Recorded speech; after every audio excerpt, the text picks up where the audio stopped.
Assalamu alaikum students. How are you all? I hope you all would be doing well. Okay students, today we are going to start another portion of grammar which is also related to tenses. So we are going to continue our tenses from present continuous tense. As previously we discussed about present indefinite tense, past indefinite tense and future indefinite tense. So I hope these all would be clear for you. So now today we are going to discuss present continuous tense.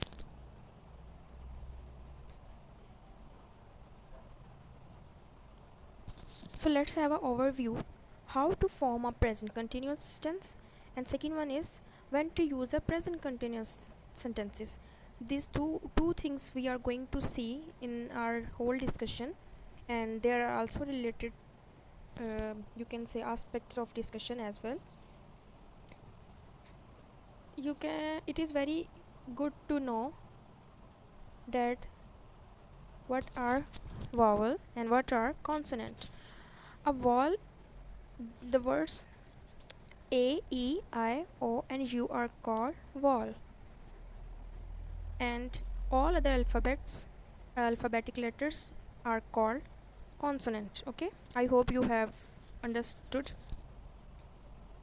and you knew these things already, but it's good to remember such things because we will see the difference in the verbs that are ending with a vowel and the words which are ending with a consonant letter. Okay, so first of all, look at these sentences. I am talking on the phone, you are cooking dinner.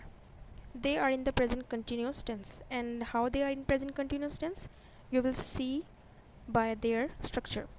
How to form a present continuous tense, or you can say how to form a present continuous sentence. So the structure is, first of all, there would be a subject, your subject, plus to be. To be is to be you can say to be denotes to helping verb which is supporting the main verb.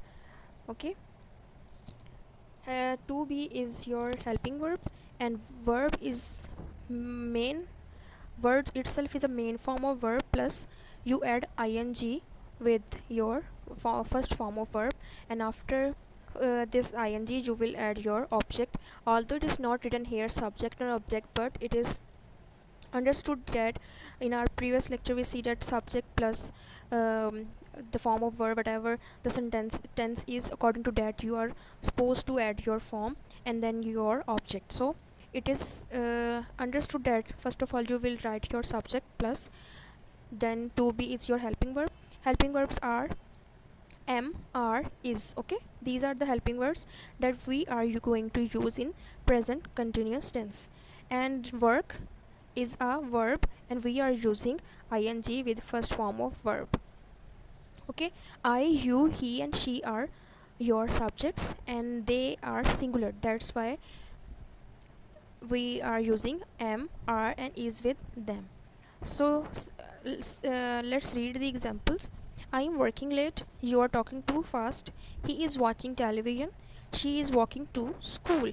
So in this sentence you can see I, you, he and she are your subjects. Okay, and they all are singular, and after I we always use am. We are not supposed to use is or is or are with I. Okay, working, as I told you, work is the verb, main verb, and we are using ing with verb, and after that late is your object. You are talking too fast, are is your helping verb, talking is talk is your verb, and we are using talking by adding ing with first form of verb. Too fast is your object. Okay, and rest of the two examples are showing the same thing. So let's move towards other slide. How to form a present continuous tense with plural you can say plural subjects. Previously we talked about singular subjects and now we are talking about plural subjects. So the structure will remain the same: subject plus to be which is your helping verb, plus verb, main verb, plus ing plus your object. So let's see these two examples. We are singing a song. We is your subject, okay, plural subject. Are is your helping verb. Sing is your verb, and we are adding ing with your verb, and after a song is your object. Second example, you are doing your homework.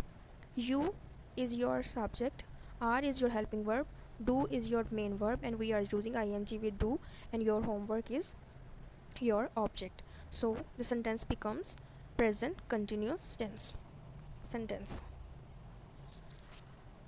Okay, let's see how to form a present continuous sentence when your verbs end in an e.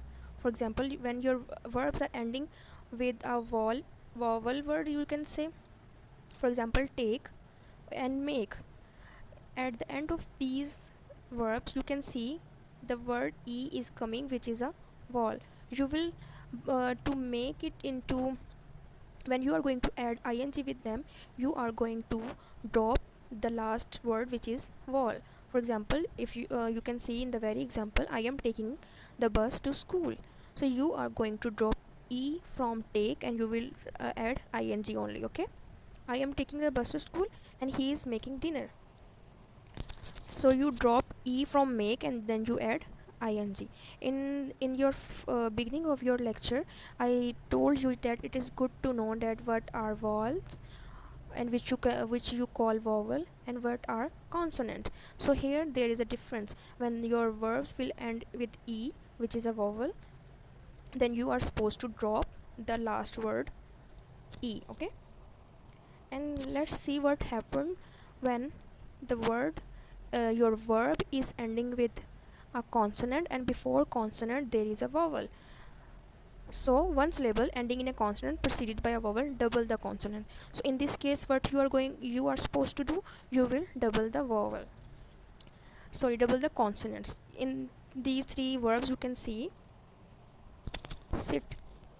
Sit is ending on t, which is a consonant, but before consonant there is I.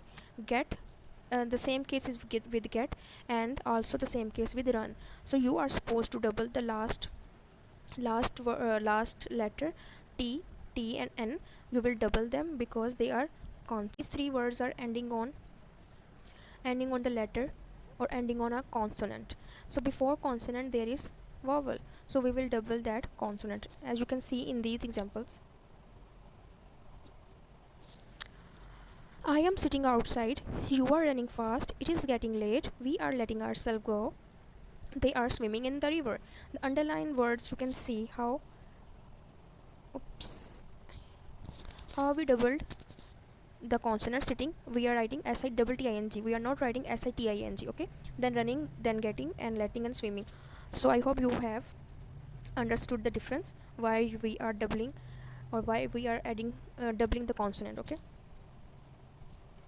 so present continuous tense in questions. How to make interrogative sentences of present continuous tense. So the case is very simple.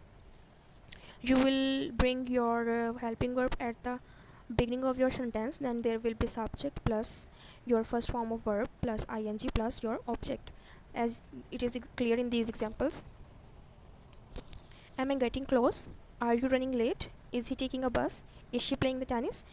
Okay, so we am are is we have you can say we put these are helping verbs at the beginning of the sentence, and we applied question mark at the end of the sentence, then they become interrogative sentences or question sentences. So same cases with the plurals, we, you and they. You are going to do the same with your plural subjects, that you will bring your helping verb to at the beginning, then your subjects, then your first form of verb, then your ing plus object. So I hope you have seen the difference. There is no difference but only of are. With plural we use are, and with singular we use is are am, because you is in both cases, you is sometimes singular, in both cases. If you is singular, then we are supposed to use are with helping verb are with you, and if it is plural, then we are doing the same thing. So don't get confused about it. Okay, how to make negative sentences or negations in present continuous sentences.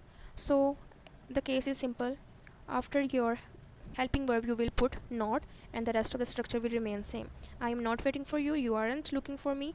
Aren't is contraction of are not. He isn't sleeping late, isn't is contraction of is not. She isn't talking on the phone, isn't is contraction of is not. And the rest of the things are same as it were in simple, or you can say in positive sentences of present continuous tense, just we add not for negation. You aren't putting up a tent, you aren't speaking at the same time, they aren't cutting paper. Okay, you are I told you the contractions, and you, they, and we are your helping verbs that which are plural, so that's why we are using are with them. So when to use a present continuous tense, these things must be discussed at the beginning of the lecture, but it's by making some sentences you will have understanding that why we use present continuous tense and when to use present continuous tense. So things that are happening now. For example, I am watching television at the moment. It is raining right now. Look, they are swimming in the river. For example, you are sitting in your room and you are looking outside the window, and whatever you are saying, it is in present continuous tense. If you say, I am watching stars, I am watching moon, I I am watching my sister cooking food. So these are the situations that are happening now. Okay, then that's why we use present continuous sentences or tense. And for plans in near future, we also use present continuous tense for plans in near future. For example, I am flying to Dubai next week. He is meeting her at the airport in an hour. Are they moving this weekend? So they are used for two reasons: for things that are happening now, or for plans in the near future. I hope you have understood all the things which I told you, and as well which I taught you. Now practice them at home. These are two simples. I guess there is no complexity in practicing or making sentences of present continuousness. One thing more, let me tell you, the Urdu indication of these sentences, they end in Urdu sentences. When the sentence ends with the words like raha hai, rahi hai, rahe hain, like such words, okay, then they belongs to present continuous tense. I hope you like and enjoyed this learning. Inshallah, we will meet in our next video or next lecture with our past continuous tense. Till then, practice these tenses with all three forms: positive, negative, and interrogative. Allah Hafiz.